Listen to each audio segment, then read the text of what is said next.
셀트리온 수요일 플러스 0.99% 상승, 제약은 마이너스 0.64% 하락세를 보였습니다. 소강 상태의 모습입니다. 제약과의 합병에 대한 결론을 금요일로 함으로 인해 가지고 화요일 실망 매물로 음봉이 나왔다가 어저께 수요일 날은 반등세가 나오면서 하락을 저지하는 모습이었습니다.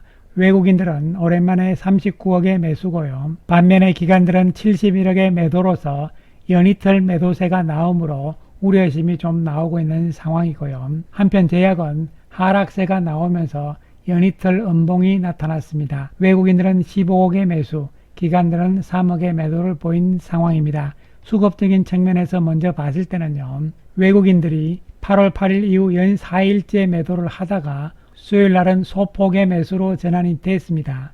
반면에 기관 투자가들은 연이틀 매도를 보이고 있는 상황입니다. 기관들의 매도 대부분은 금융 투자에서 나온 것이죠. 이것은 프로그램 매도의 성격이 강하기 때문에 단기적인 대응으로 보시면 되겠습니다. 투신과 연기금이 연이틀 매도에 가세를 했습니다만 수요일날 매도 규모는 줄어들고 있는 모습입니다. 따라서 기관들의 최근 매도는 크게 우려할 상황은 아닌 것으로 해석이 되는 것이고요. 그리고 외국인들의 움직임은 일단은 매도가 멈춘 상태이긴 한데요. 상황들은 조금 더 지켜보자 이렇게 말씀을 드리겠습니다. 그런데 우리가 외국인들 매도에 대해서 올해 합병 상장 이후에 과연 외국인들 매도가 맞는 것인지 올해 들어서 외국인들의 지분율 추이를 쭉 보는 건데요.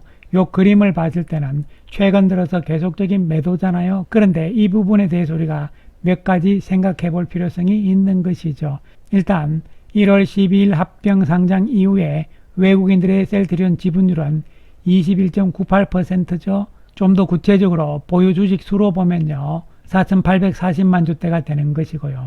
그리고 외국인 지분율이 최고 높았던 5월 8일 날은 24.17%입니다. 보유 주식 수는 이렇게 5,200만 주대가 되는 것이고요. 그 이후로 외국인 지분율이 계속적으로 줄어들고 있는 상황입니다. 그래서 8월 14일 현재 22.69%로서 주식 수는 이렇게 되는데, 그런데 중요한 것은 합병 상장했던 1월 12일보다는 아직까지는 높은 수치에 있다는 것이죠. 즉 합병한 이후에 외국인들의 지분율은 줄어들지는 않았다는 측면에서 1차적으로 우리는 위안을 가질 수는 있습니다. 그 다음에 우리가 두 번째로 살펴봐야 되는 것은 5월달, 6월달 이 두 달 동안의 외국인들의 매도잖아요. 여러분들 기억하시겠지만 5월과 6월 2개월 동안의 매도는 우리가 정확하게는 알 수 없습니다. 하지만 추정을 했을 때 테마색의 매도가 아닐까.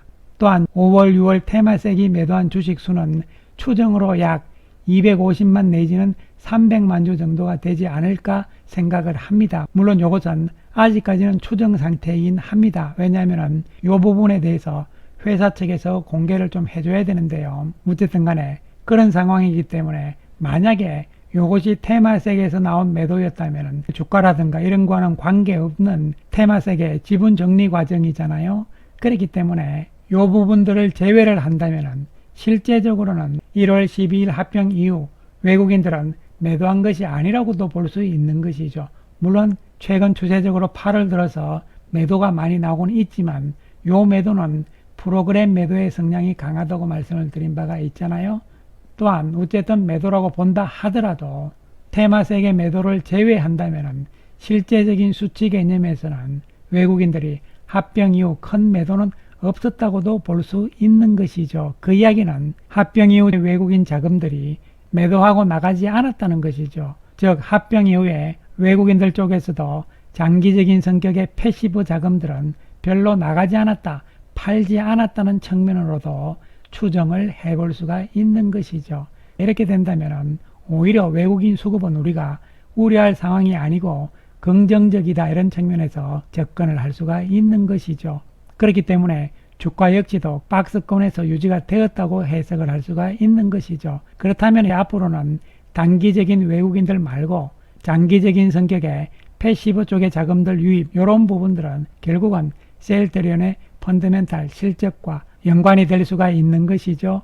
앞으로 합병 이후 관망을 하고 있던 장기적인 성격의 외국인 자금들이 추가적인 매수로 들어올 가능성이 높다는 측면으로 해석하는 것이 좀 더 타당하지 않을까 생각을 해봅니다. 한편 내일 금요일이면은 합병에 대해서 이사회 결과를 보고를 하고요. 그리고 셀트리온과 셀트리온 제약 이사회에서 최종 결론이 나오는 즉시 신속히 결과를 발표하겠다 이렇게 이야기를 했습니다. 최종 결론이기 때문에요. 불확실성이 없어진다, 해소된다는 측면에서 접근을 할 필요성이 있는 것이죠. 아마도 이사회 결의가 오전 10시 전에는 있을 것으로 보이기 때문에요. 10시 이후에 발표가 나오지 않을까 예상을 해봅니다. 물론 지난 12일 끝난 설문조사에 대해서는요, 이미 시장에서는 반대가 많다고 알려지고 있죠. 특히 어저께 오후에 한국경제TV에서는요 90% 반대를 예상한다 이렇게 보도를 한 상황이죠. 특별한 이변은 없을 것이다 이렇게 생각을 해봅니다. 발표 이후 결과에 대해서는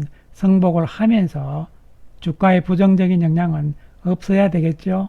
그래서 이제부터 중요한 것은 실적이다 이런 측면에서 접근을 해야 되는 것이고요. 8월 14일 현재까지 3분기에 대한 매출의 컨센서스는 9,340억까지 올라와 있는 상황이고요. 영업이익 역시 2,257억까지 올라와 있는 상황이죠. 그리고 4분기에 대해서는 매출액은 1조 836억, 영업이익은 3,451억 이렇게 해서 컨센서스가 나와 있는 상태입니다. 이러한 상황들의 변화 추이를 보시게 되면요, 매출액에 대해서 3개월 전, 1개월 전에 비해서 현재 높아져 있는 상황이죠. 3분기에 대한 영업이익은 1개월 전보다는 약간 낮아진 상황입니다. 하지만 적정 주가는 계속 높아져서 25만 5천원대까지 올라와 있는 상황이죠. 한편 연간 컨센서스를 보시게 되면요, 올해 매출액은 3조 5,900억이니까 즉 거의 3조 6천억까지 컨센서스가 나오고 있는 상태고요. 내년에는 4조 6천억 이렇게 돼 있고요.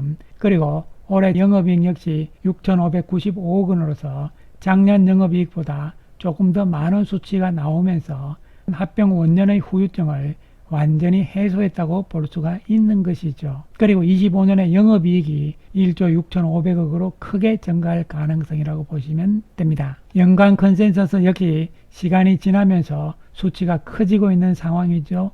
영업이익도 연간으로는 조금씩 커지고 있는 상황이죠. 이것은 3분기보다는 4분기에 대한 기대감이 더 크기 때문이라고 보시면 되겠습니다. 결국은 이와 같이 3분기, 4분기에 대한 추정치의 핵심은 진펜트라에 대한 추정 때문에 나타나는 것이죠. 현재 8월 8일과 8월 12일까지 나온 보고서들의 진펜트라에 대한 올해 매출의 컨센서스는 2,379억이다 이렇게 나오고 있습니다. 이 수치는 아직까지는 보수적인 수치라고 보시면 되는 것이죠. 왜냐하면 데이터들이 나오기 시작을 했지만요, 그 추이를 조금 더 관망하자, 지켜보자는 분위기가 더 강하기 때문이죠. 어쨌든 7월까지 주간 단위로 진펜트라의 시장 점유율을 보시게 되면요, 7월 5일 날은 1.78%의 시장 점유율에서 계속 점유율이 높아지면서 7월 26일 날은 3.09%까지 올라가 있는 상황이죠. 이러한 시장 점유율의 증가 추이가 8월달, 9월달 어느 정도로 더 높아질 것인가, 이런 부분에 따라서 전망치들, 컨센서스는 당연히 달라지는 것이고, 이에 따라서 셀트리온의 실적도 달라질 수밖에 없는 것이죠. 초기 7월달에 3% 시장 점유율은 빠른 시장 침투율이라고 볼 수 있기 때문에 기대감을 가지면서 우리는 보자 이란 말씀 드리겠습니다. 또한 NH투자증권에서 진펜트라의 매출액을 상세하게 추정을 했는데요, 올해는 2,541억으로 추정을 했습니다. 그런데 내년에는 8,573억이고요 26년에는 1조 4,800억으로 전망을 했고요, 2030년에는 3조 5,500억입니다. 진펜트라 하나만 가지고요, 이러한 추정치에 대한 근거들을 상세하게 제시를 했는데요, 어쨌든 정확한 수치의 개념보다는 증가 속도에 우리가 초점을 맞추자고 말씀을 드리겠습니다. 그렇기 때문에 진펜트라는 이제 시작이란 측면으로 접근을 해야 하기 때문에 너무 성급하게 생각은 하지 말자는 말씀 드리겠습니다. 한편 셀트리온은 이번 주 키트루다에 이어서 코센틱스까지 미국에서 3상을 이제 승인을 받고 시작을 한다는 이야기죠. 본격적으로 3상을 진행한다는 이야기고요. 특히 키트루다는 아직 시간은 많습니다만 어쨌든 블록버스터 1위 제품이다 이렇게 보시면 되고요. 코센틱스는요, 자가면역 질환 치료제 가운데서 스테키마에 이어서 두 번째 인터루킨 쪽이라고 보시면 되겠습니다. 꾸준히 차기 제품들도 진행이 원만하게 잘 되고 있다 이렇게 생각하시면 되는 것이죠. 따라서 단기적인 주가 움직임은 박스권의 상단 요 부분에서 현재 왔다 갔다 하고 있는 과정이 나타납니다. 시장 전반적인 상황이 오락가락하는 상황이잖아요. 그러한 분위기에 약간의 영향을 받기도 하면서 중요한 것은 제약과의 합병에 관련된 불확실성이 해소가 된다는 측면이기 때문에 단기적으로 주가는 나쁠 이유는 사라진 것이죠. 또한 장기적인 측면에서도 외국인들의 수급, 즉 패시브 자금들의 움직임이 아직까지는 나오고는 있지 않지만요. 합병 셀터리온의 실적이 가시화되는 과정이기 때문에 조금씩 매수로 움직일 가능성도 있다고 보는 것이죠. 또한 시장의 컨센서스 목표 가격은 올라가는 추세잖아요. 이러면서 주가 역시 상승의 가능성은 높다고 볼 수 있는 것이죠. 따라서 항상 말씀드리지만요. 긴 시각으로 우리가 보자는 말씀 드리겠습니다. 감사합니다.